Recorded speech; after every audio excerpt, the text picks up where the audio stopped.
Series में आज day 5 है हमारा।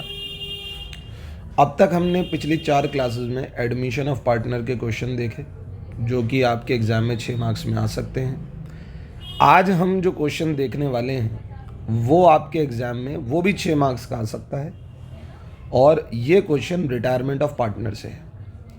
अब इस क्वेश्चन की इम्पॉर्टेंट बात ये है कि ये क्वेश्चन प्रीवियस ईयर CBSE के एग्ज़ाम में आया था और इस क्वेश्चन के अंदर हमको रीवैल्यूएशन अकाउंट और पार्टनर्स कैपिटल अकाउंट ही बनाना है, बैलेंस शीट नहीं बनानी।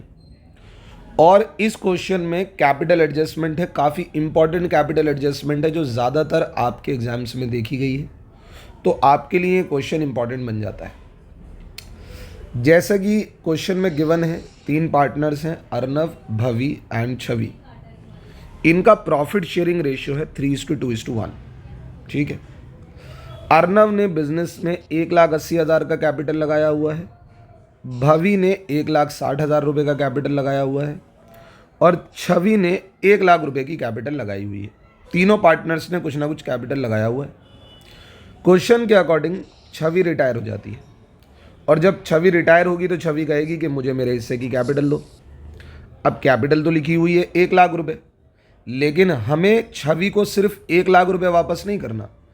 छवि कह रही है कि मेरे रिटायर होने से पहले कुछ नेसेसरी एडजस्टमेंट्स हैं, उन नेसेसरी एडजस्टमेंट्स को कीजिए और फिर उसके बाद जो भी मेरा कैपिटल डिसाइड होता है वो कैपिटल मुझे पे कर दीजिए। ठीक है।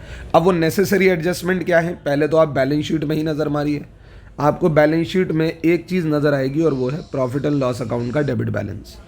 ये एक तरह का अनडिस्ट्रीब्यूटेड लॉस है। अगर ये लाइबिलिटी साइड पर होता तो मैं इसे अनडिस्ट्रीब्यूटेड प्रॉफिट कहता। एसेट साइड पर है तो अनडिस्ट्रीब्यूटेड लॉस है। एसेट साइड पर मौजूद है, इसका मतलब इस अकाउंट का डेबिट बैलेंस है और डेबिट बैलेंसेस लॉसेस के होते हैं। ठीक है जी, चलें। अब क्वेश्चन के अकॉर्डिंग प्लांट एंड मशीनरी को 4,30,000 पर वैल्यू करने को कहा गया है, जबकि प्लांट एंड मशीनरी आपकी किताबों में 3,00,000 की है। आपसे कहा गया है कि जो आपका प्रोविजन फॉर बैड डेट्स है उसको 50% से बढ़ा दीजिए, यानी प्रोविजन फॉर बैड डेट्स को 50% से बढ़ाना है। यानी ठीक है, ऐसा नहीं है कि आपको जो डेटर है उसके ऊपर 50% का प्रोविजन बनाना है, ऐसा नहीं बोला। जो प्रोविजन बना हुआ है उसी को 50% से बढ़ाना है हमें। एक तो ये इंपॉर्टेंट पॉइंट है। छवि के शेयर की गुडविल आपको दे रखी है 80,000 रुपये। छवि के शेयर की गुडविल आपको दे रखी है 80,000 रुपये और आपको वो कंपनसेट करनी पड़ेगी छवि को। और क्वेश्चन कह रहा है कि आपको कंपनसेट करनी है और उसको आपको गुडविल अकाउंट ओपन करना नहीं है। भाई हम गुडविल अकाउंट वैसे भी ओपन नहीं करते। क्वेश्चन साहब अगर आप ये बात हमसे नहीं भी कहते तो हम बिना गुडविल अकाउंट ओपन करे हुए हम छवि को उसको कंपनसेट करवाते। कौन कंपनसेट करता?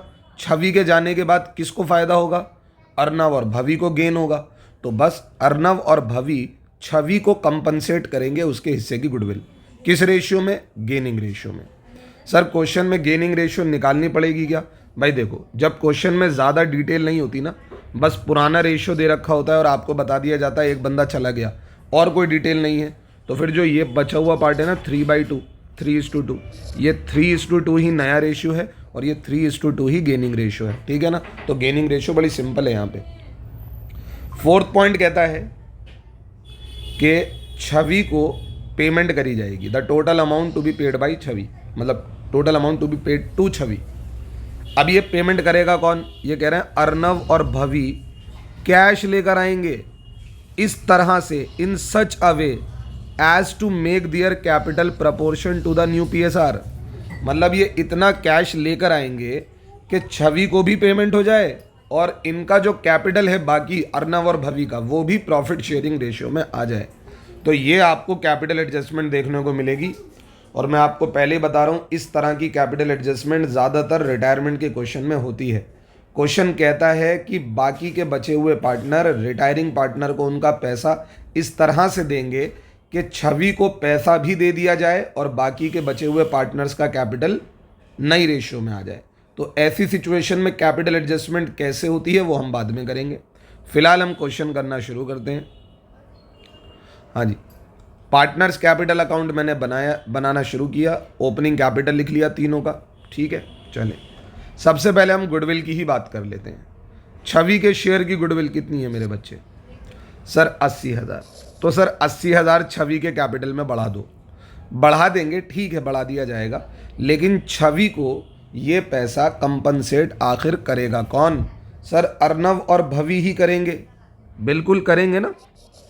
तो आप यहाँ पर लिखें अर्नव कैपिटल अकाउंट और भवि कैपिटल अकाउंट, ये दोनों मिलकर करेंगे ना इसको कंपनसेट 80,000 रुपये। बिल्कुल सर, ये दोनों मिलकर करेंगे। तो इन दोनों का अकाउंट लिखो और फिर छवि का कैपिटल बढ़ाओ। 80,000 कंपनसेशन करवानी है और किस रेशियो में करवानी है? सर रेशियो बचा है 3:2, बस। तो 3:2 की रेशियो में कंपनसेट करवाइए आप। 80,000 जब कंपनसेट करने को आएंगे तो 48,000 अर्नव को कंपनसेट करने पड़ेंगे और 32,000 भवि को कंपनसेट करने पड़ेंगे, क्योंकि जब 80,000 के 5 हिस्से होंगे तो एक हिस्सा 16,000 का होगा। 3 अर्नव के पास हैं और 2 भवि के पास हैं। तो 16,000 को 3 से मल्टीप्लाई किया और 16,000 को 2 से मल्टीप्लाई किया। अब आपने छवि का कैपिटल तो बढ़ा दिया इन दोनों से कंपनसेट करवा के। अब अगर छवि को कंपनसेट किया जा रहा है तो फिर अर्नव और भवि का कैपिटल कम भी तो हो जाएगा। तो अर्नव और भवि का कैपिटल कम करने के लिए आपको इन दोनों के कैपिटल को डेबिट करना पड़ेगा, और इन दोनों के कैपिटल कम होने का सिर्फ एक ही रीज़न है और वो है छवि। अर्नव का कैपिटल 48,000 से डेबिट हो गया और भवि का 32,000 से हो गया। ठीक है भाई, आपने कंपनसेशन दिलवा दी? बिल्कुल सर दिलवा दी। जाने वाले पार्टनर को गुडविल की कंपनसेशन मिलेगी, क्योंकि बिजनेस की रेपुटेशन में उसने भी अपनी मेहनत करी है। वो अगर रिटायर हो रहा है तो फ्यूचर में रेपुटेशन का फ़ायदा सिर्फ अर्नव और भवि ही फ़ायदा उठाने लग जाएंगे, ये दोनों गेन करने लग जाएंगे। तो उसके हिस्से का गुडविल उसको दिया जाना चाहिए, और वो भी गेनिंग रेशियो में। क्वेश्चन में आपको गुडविल का शेयर डायरेक्टली निकाल कर दिया था, अदरवाइज ऐसा हो सकता है कि पहले आपको फर्म की गुडविल निकालनी पड़े, फिर छवि का अलग से शेयर निकालना पड़े। ठीक है, गुडविल का काम हो गया। क्या बैलेंस शीट में कोई रिजर्व्स है? सर अनडिस्ट्रीब्यूटेड प्रॉफिट तो नहीं है, अनडिस्ट्रीब्यूटेड लॉस ज़रूर है। ये लॉस तीनों पार्टनर ने कमाया, तो जब छवि रिटायर हो रही है तो ये लॉस बटेगा ताकि छवि का कैपिटल भी कम हो सके। ठीक है जी, तो 30,000 के इस लॉस को पुराने रेशियो में बांट दिया जाएगा, और जब लॉस बटेगा तो कैपिटल कम होगा। To profit and loss account. 30,000 का ये लॉस है, 3:2:1 की रेशियो में बांट देंगे। 30,000 को जब 6 हिस्से करेंगे तो एक हिस्सा 5,000 का आएगा। 15,000 से अर्नव का कैपिटल कम होगा, 10,000 से भवि का कैपिटल कम होगा और 5,000 से छवि का कैपिटल कम होगा। ठीक है सर, अनडिस्ट्रीब्यूटेड लॉस भी बढ़ गया। अब रीवैल्यूएशन के आइटम्स को देख लेते हैं। प्लांट एंड मशीनरी को वैल्यू करने को कहा जा रहा है, 4,30,000 पर वैल्यू कर दो। देखो अब एक काम क्या होता था कि हम प्लांट एंड मशीनरी को जाकर लिख दिया करते थे बैलेंस शीट में नई वैल्यू पे, लेकिन प्लांट एंड मशीनरी क्यों लिखे हम जब बैलेंस शीट बनानी नहीं है? तो बस इतना बताएं, अगर प्लांट एंड मशीनरी की वैल्यू 3 लाख से बढ़कर 4,30,000 हो जाएगी तो ये तो प्रॉफिट हो गया ना। तो इसे रीवैल्यूएशन की क्रेडिट साइड पे लिख देंगे by plant and machinery.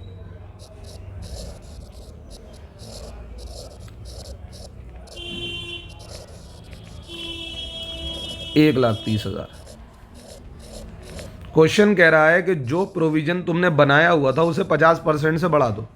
Provision 20,000 बनाया हुआ था, इसी प्रोविजन को 50% से और बढ़ाएंगे तो 20,000 का 50% होता है 10,000। तो आपको 10,000 का एक्स्ट्रा प्रोविजन बनाना पड़ेगा। ये 30,000 हो जाएगा तो ये तो लॉस हो जाएगा, क्योंकि डेटर की वैल्यू 30,000 से घटकर 3,20 हो जाएगी, तो आपको 10,000 का लॉस हो रहा है। तो प्रोविजन फॉर डाउटफुल डेट की वजह से आपको 10,000 का लॉस हो जाएगा।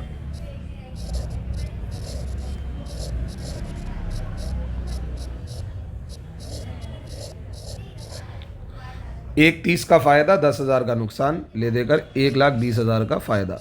टू पार्टनर्स कैपिटल अकाउंट है ना, तीनों में बढ़ जाएगा। अर्नव में भी बटेगा, भवि को भी मिलेगा और छवि को भी मिलेगा। 1,20,000 रुपये का ये प्रॉफिट है, 3:2:1 में बढ़ जाएगा। यानी इसके होंगे कितने हिस्से मेरे बच्चे? इसके होंगे 6 हिस्से। एक हिस्सा कितने का बन रहा है? एक हिस्सा बन रहा है हमारा 20,000 रुपये का।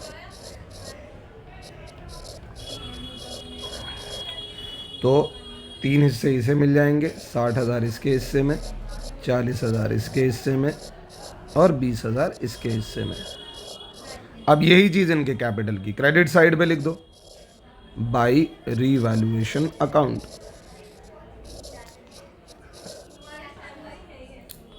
60,000, 40,000 और 20,000।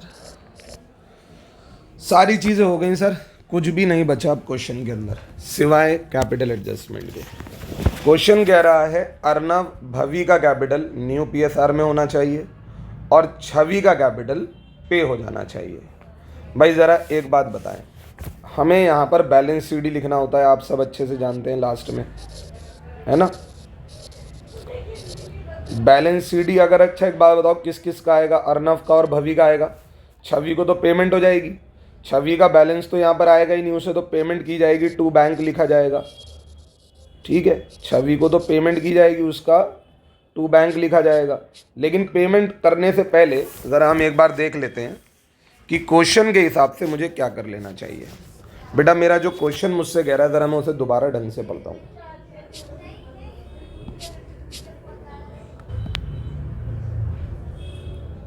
Total amount to be paid to Chhavi, Chhavi को उसकी अमाउंट पे की जाएगी। अच्छा एक बात बताओ, छवि का कैपिटल आपको नज़र आ रहा है यहाँ पर 1 लाख? बिल्कुल सर नज़र आ रहा है। और छवि का कैपिटल इन दोनों रीजंस की वजह से भी बड़ा है, इसकी वजह से भी बड़ा है, यानी 1 लाख से तो ज़्यादा ही हो गया, है ना। और देखना तुम्हारे पास कितना कैश पड़ा हुआ है, 10,000। कहाँ से पे करोगे भाई तुम? पे करने की तुम्हारे पास इस्तेदाद है, कैपेबिलिटी है, आप पे कर पाएंगे? नहीं पे कर पाएंगे आप। तो क्वेश्चन कहता है total amount to be paid to Chhavi, लेकिन वो अमाउंट लेकर कौन आएगा? अर्नव और भवी लेकर आएंगे।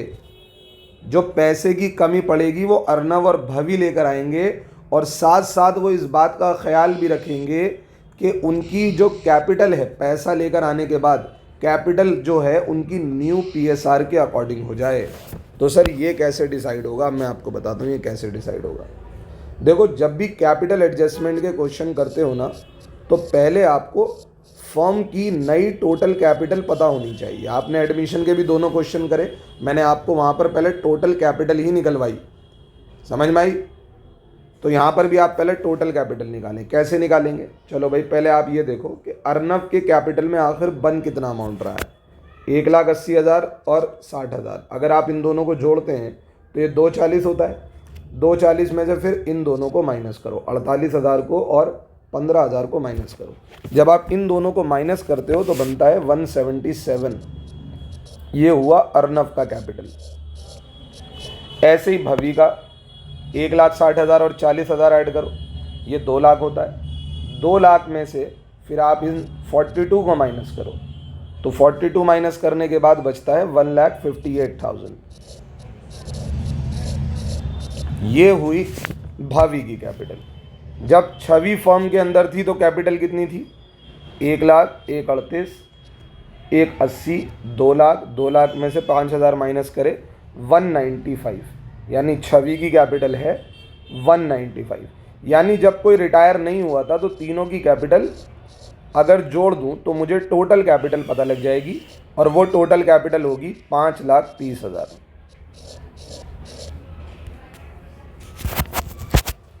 ठीक है सर, टोटल कैपिटल पता लग गई। अब क्वेश्चन के अकॉर्डिंग यही टोटल कैपिटल अर्नव और भवी आपस में शेयर करेंगे। अभी तक तो ये तीनों पार्टनर इस कैपिटल को शेयर कर रहे थे, अब अर्नव और भवी इस कैपिटल को शेयर करेंगे। अर्नव का कैपिटल, अब देखो न्यू रेशियो के हिसाब से रखना है, 3:2 करना है, तो इस टोटल कैपिटल का 3/5 अर्नव लेकर आएगा और 2/5 भवी लेकर आएगी। हम 5,30,000 का 3/5 करेंगे, ये 3,18,000 बनेगा, और 5,30,000 का 2/5 करेंगे, ये 2,12,000 बनेगा। तो मुझे अर्नव और भवी की कैपिटल मिल गई है, तो मैं अर्नव की कैपिटल टू बैलेंस सीडी 3,18,000 लिखूंगा। हालांकि 3,18,000 है नहीं, 177 है, अभी अभी आपने देखा था। और इसकी कैपिटल में 2,12,000 लिखूंगा, ये वाली, जबकि इसकी कैपिटल 158 है। तो इसका मतलब इन दोनों को ही पैसा लेकर आना पड़ेगा और जब पैसा लेकर आते हैं तो क्रेडिट साइड पर लिखना पड़ता है बाई बैंक। सर कितना पैसा लेकर आना पड़ेगा? भाई इतना पैसा लेकर आओ कि बैलेंस शीट ही 3,18,000 हो जाए। अब 177 और 3,18,000 में 141 का डिफरेंस है, तो इसे 141 लेकर आने पड़ेंगे। ठीक है जी। और 158 और 2,12,000 के अंदर 54,000 का डिफरेंस है, तो इसे 54,000 लेकर आने पड़ेंगे। ठीक है, ये कुछ नहीं लेकर आएगा क्योंकि इसको तो पैसा लौटाया जाएगा। इसके कैपिटल में कितना आ रहा था? 195, तो आप इसको लौटा दो 195। समझ में आ गई बात खत्म हो गई, क्वेश्चन पूरा हो गया हमारा। अगर बैलेंस शीट बनानी होती तो मैं हाथ के हाथ ये आपको बैलेंस शीट में भी एडजस्ट करके दिखाता। तो आपको ये क्वेश्चन समझ में आ जाना चाहिए। ठीक है ना? अब आप बस टोटल कर देंगे और आपका क्वेश्चन हो जाएगा। अब मैं आपको एक बात बताऊं, मुझे बस वैसे क्वेश्चन हमारा ख़त्म हो गया। अब एक बात बताओ मुझे, ऐसे एनालाइज करा रहा हूँ। 141 ये लेकर आया और 54 ये लेकर आया, दोनों को अगर मैं जोड़ दूं तो कितना हो गया? 195। और इसको पेमेंट कितनी हुई मेरे भाई? 195। क्वेश्चन ने क्या कहा था कि अमाउंट इस हिसाब से लेकर आई है, अर्नव और भवी इस हिसाब से पैसा लेकर आएंगे कि छवि को पेमेंट भी हो जाए। देखो दोनों मिलाकर 195 ही ला रहे हैं, छवि को पेमेंट हो गई, और तो और इनका कैपिटल नई रेशियो में भी आ गया। 3,18,000 और 2,12,000, ये दोनों के दोनों प्रॉफिट शेयरिंग रेशियो के अंदर इनका टोटल कैपिटल आ गया है। बात समझ आ गई होगी आपको मेरी। अगर आप टोटल लिखना चाहें तो आप टोटल भी लिख सकते हैं। 180 और 60 कितना हो गया? 240। 240 में 141 अगर आपने जोड़ दिया तो ये बन गया 381। 381 1,60,000 में 40,000 और ये 54,000 जोड़ देंगे 254। 254 इंपॉर्टेंट बैलेंस शीट होता है वैसे। ये 2 लाख और ये 2 लाख। ठीक है भाई, तो क्वेश्चन को जिस तरीके से करा आपको समझ में आया होगा, अच्छे से क्लियर कट बात समझ में आई होगी। गुडविल क्वेश्चन में बताई हुई थी, हमें डायरेक्ट निकालनी नहीं पड़ी। Provision for doubtful debt, plant and machinery और कैपिटल एडजस्टमेंट, ये सारे काम हमको करने पड़े। होप सो आपको मेरी बात समझ आई होगी। कल जो मैं आपको फिर दोबारा से एक रिटायरमेंट ऑफ पार्टनर की 1-2 क्वेश्चन और कराऊंगा, उसमें डिफरेंट टाइप की कैपिटल एडजस्टमेंट होंगी। ठीक है जी, फिर उसके बाद हमारा रिटायरमेंट का ये मामला भी ख़त्म हो जाएगा। ठीक है भाई, चलो, थैंक यू सो मच।